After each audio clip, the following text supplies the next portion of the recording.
What if the legendary giant Goliath wasn't alone?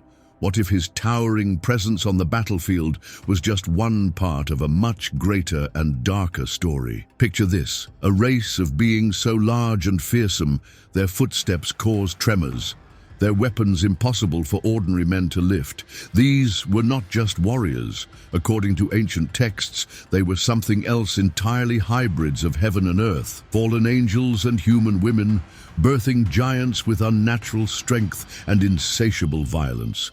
And Goliath was only one of them. In this video, you're going to uncover what ancient scripture and hidden texts reveal about the true origins of Goliath and his terrifying brothers. These aren't just stories, they are warnings, ones that have been buried for centuries. And if you're fascinated by biblical mysteries like this, make sure you like this video and subscribe, not just to stay informed, but because each week we unlock ancient truths designed to challenge everything you think you know. The story of Goliath begins in the valley of Elah, where a young shepherd named David confronts a massive Philistine warrior over 9 feet tall. It's a Sunday school classic, a sling, a stone, and a miraculous victory. But let's pause. Who was Goliath really? The Bible gives us odd details. His armor weighed 125 pounds. His spear had an iron point alone that weighed 15 pounds. And his shield required its own bearer. That's not just exaggeration. These details were meant to raise a red flag. Goliath wasn't normal.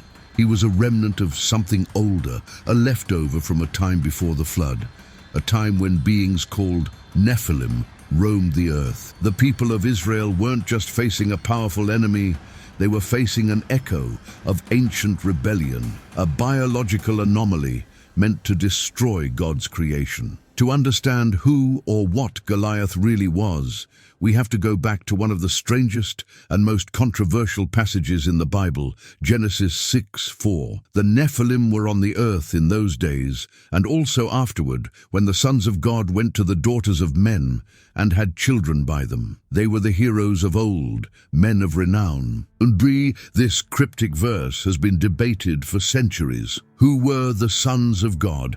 Many scholars, especially from ancient Jewish traditions, believe they were fallen angels, divine beings who rebelled and corrupted humanity by breeding with human women. The result? A hybrid race of giants known as Nephilim. These weren't just tall men, they were spiritual abominations. Their existence was a direct threat to the purity of mankind. And their creation was one of the reasons for the Great Flood, a divine reset.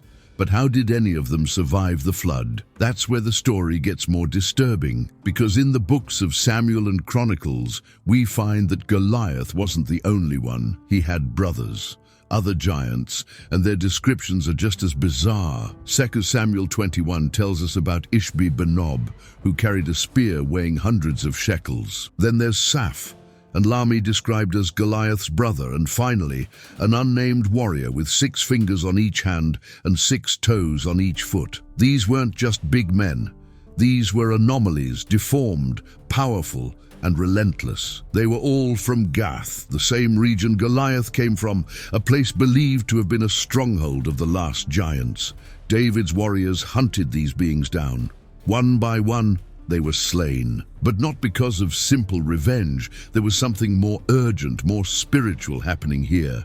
These giants represented a rebellion against heaven, a continuation of an ancient war that began before the world was flooded. In some Jewish and Christian traditions, it's believed the Nephilim had one mission: to corrupt the human bloodline and stop the prophecy of a coming Messiah. That's why their destruction was essential. And that's why David, who carried the bloodline of that Messiah, was chosen to confront Goliath, the biggest threat of them all. But here's the unsettling part. Some traditions suggest not all of the Nephilim were killed. Some believe traces of their bloodline continued hidden in tribes, empires, and bloodlines throughout history. And there are even claims of giant skeletons being discovered around the world, from North America to Asia, only to be quickly dismissed or covered up. Coincidence, or a pattern being erased?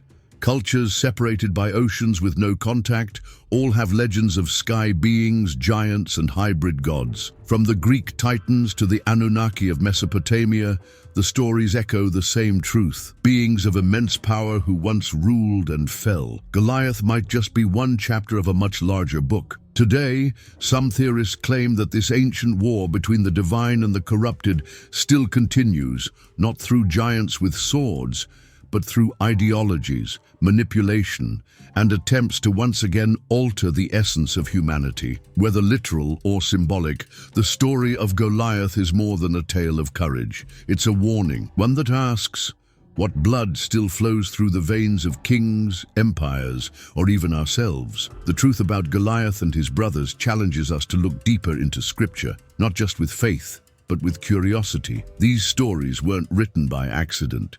They were preserved across millennia to speak to us now.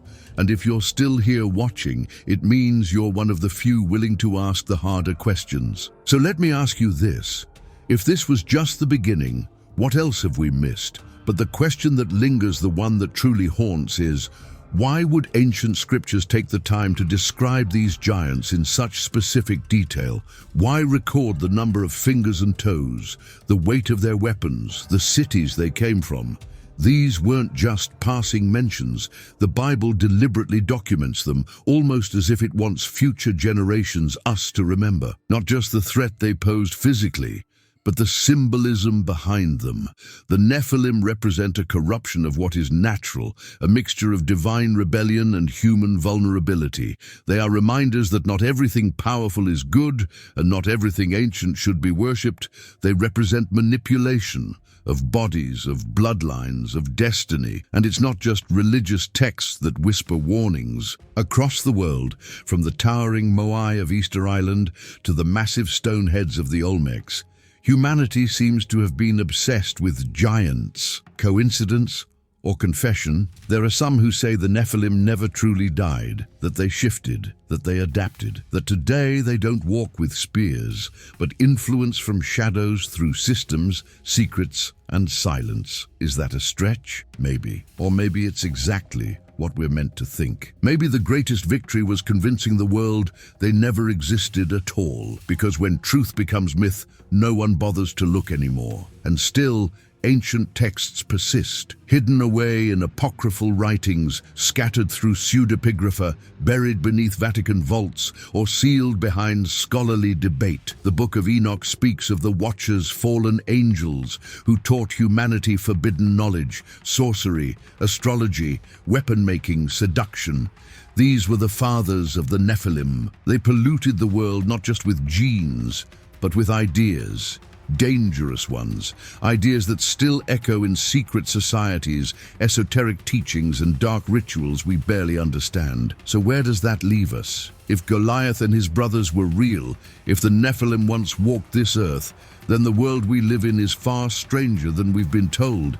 It means that spiritual warfare isn't just a metaphor. It means that ancient battles weren't just about land or kingdoms. They were about the soul of humanity. A war not of armies, but of origins. And perhaps if we're paying attention, of destinies. The real question is not whether giants existed. It's whether the legacy they left behind is still shaping us today. Think about it. Our fascination with power, our obsession with bloodlines, our instinct to worship those who stand above us. Is it biological, cultural, or is it something older, something inherited? These aren't easy questions, but they're worth asking, because once you start seeing the patterns, they're everywhere. In ancient carvings, in forbidden texts, in whispered legends passed from generation to generation. Stories of beings who were part god, part man, stronger than any warrior, more cunning than any king, beings who were erased from the mainstream narrative and yet refused to stay buried. So if you've made it this far, congratulations, you're not like most people. You're not afraid of the uncomfortable, the unexplained, or the forgotten, and that makes you rare. Most would rather stay in the safety of familiar stories. But you're digging deeper. You're searching for truth where others see myth. And that's exactly why you should be here on this channel.